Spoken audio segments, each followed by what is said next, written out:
जनपद बलरामपुर में बलरामपुर पुलिस ने थाना हरैया क्षेत्र में एडिशनल एसपी नॉर्थ और सीओ ललिया के नेतृत्व में एसओजी सर्विलांस टीम के साथ फर्जी आधार कार्ड बनाने वाले गैंग का पर्दाफाश किया है। और इसमें पुलिस ने 3 जगहों पे थाना हरैया क्षेत्र में रेड करके सारे इक्विपमेंट, मैं लैपटॉप, मैं अभियुक्त बरामद किए और उनको गिरफ्तार किया गया। और उनके निशानदेही पे जनपद सिद्धार्थ नगर में रेड करके वहाँ भी ऐसे ही फर्जी आधार कार्ड और जाति प्रमाण पत्र और निवास प्रमाण पत्र बनाने के लोगों को मैं उपकरण गिरफ्तार किया गया।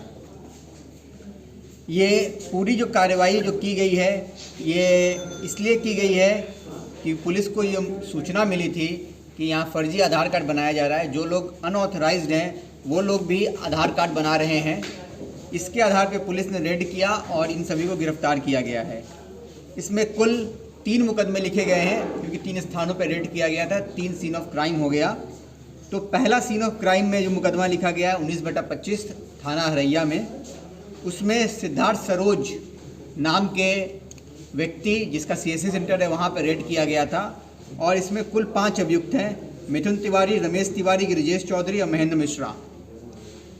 इसका मोडस ऑपरेंडी फ्रॉड करने का कुछ इस प्रकार है कि ये व्यक्ति डमी फिंगरप्रिंट और डमी आइरिस स्कैन के साथ आधार के वेबसाइट पे लॉगिन करता था और फर्जी तरीके से आधार बनाता था। और ये जो आईडी यूज़ कर रहा था वो महेंद्र मिश्रा नाम के व्यक्ति जो सिद्धार्थ नगर के हैं और वो शिक्षा मित्र है जिसको शिक्षा विभाग के द्वारा लीगली ऑथराइज किया गया था, उसके आईडी को प्रयोग कर रहा था। और इसके चेन में जितने लोग थे उन सबको पुलिस ने गिरफ्तार किया है। गिरिजेश चौधरी जो महेंद्र मिश्रा का मिडिल मैन है और वो पैसे लेने का काम करता था, उसे भी गिरफ्तार किया गया है।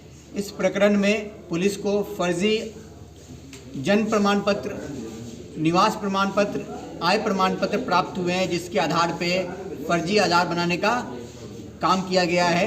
और पुलिस को कुछ ऐसे भी आधार प्राप्त हुए हैं जो कि उस सिस्टम से नहीं बनने चाहिए थे और उसे वहाँ से बनाया गया है।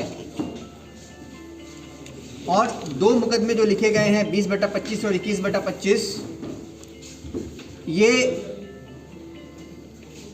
मुकदमे लिखे गए हैं 20/25 और 21/25।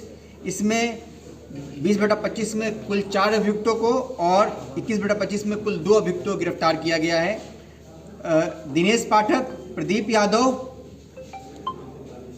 संतोष गुप्ता, सुनील यादव, विनोद गिरी और शिवचरण यादव, इन 6 को गिरफ्तार किया गया है। इस तरह से कुल 11 अभियुक्तों को गिरफ्तार किया गया है और 14 laptop, 8 printer, webcam, ID scan, dummy fingerprint scanner, lamination machine, सभी उपकरण पुलिस ने बरामद किए हैं।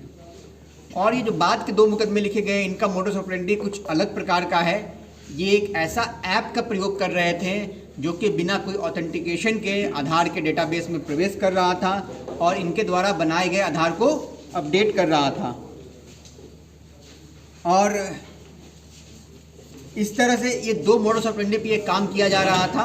और इसमें टेक्निकल आधार की टीम भी आई थी और उन्होंने भी इसको देखा है।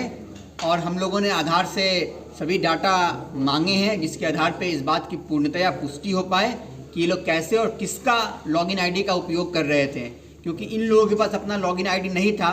और आधार के सारे अपडेशन के कार्य जियो फेंस्ड होते हैं, तो दूसरे जगह से दूसरे का आईडी प्रयोग करते हुए किस प्रकार लोग एंट्री कर पा रहे थे, इसके लिए सारा डाटा मांगा गया है और उस मुताबिक कार्रवाई की जाएगी।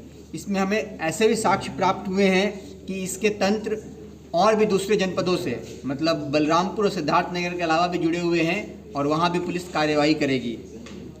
और साथ में हमें कुछ ऐसे भी साक्ष्य प्राप्त हुए हैं कि ये लोग जन्म प्रमाण पत्र, निवास प्रमाण पत्र, आय प्रमाण पत्र फर्जी बनाते हैं और वो फर्जी साबित भी हुए हैं और उसी के आधार पे ये लोग आधार बना रहे थे। एक तरह से मतलब बिना रूल को फॉलो किए फर्जी आधार कार्ड बना रहे थे। और इससे ये मुमकिन है कि जो व्यक्ति यहाँ का ना हो या जिसके पास कोई प्रमाण पत्र ना हो उसका भी ये सकुशल आधार बना पाएँ। और इनके चैट्स के माध्यम से कुछ हमें ऐसे भी तथ्य प्राप्त हुए हैं जिसमें कि ये गैर राष्ट्र के लोगों के आधार बनाने की बात कर रहे हैं और इसकी अभी तक कोई प्रमाण नहीं मिला है। पुलिस उसकी जांच कर रही है और वैसा प्रमाण मिलेगा तो उस मुताबिक धारा की बढ़ोतरी और उस मुताबिक और भी कार्रवाई अग्रेतर की जाएगी। इस पूरे विवेचना में एक और तथ्य प्रकाश में आया है कि जो CSC सेंटर चालक हैं वो सेंट्रल गवर्नमेंट के द्वारा मिट्टी के द्वारा दिए गए रेट चार्ट को फॉलो नहीं कर रहे हैं। जो रेट चार्ट गवर्नमेंट ने दिया है, सेंट्रल गवर्नमेंट ने, उससे कई गुना अधिक लोगों से ये फीस वसूल कर रहे हैं। कार्य के लिए मैं पूरी पुलिस टीम को बधाई देता हूं और उनके लिए 25,000 इनाम की घोषणा करता हूं। सर, इनकी आपराधिक स्थिति, आपराधिक इतिहास इनका अभी तक पता लगाया जा रहा है। जब जो भी होगा उसको संलग्न किया जाएगा।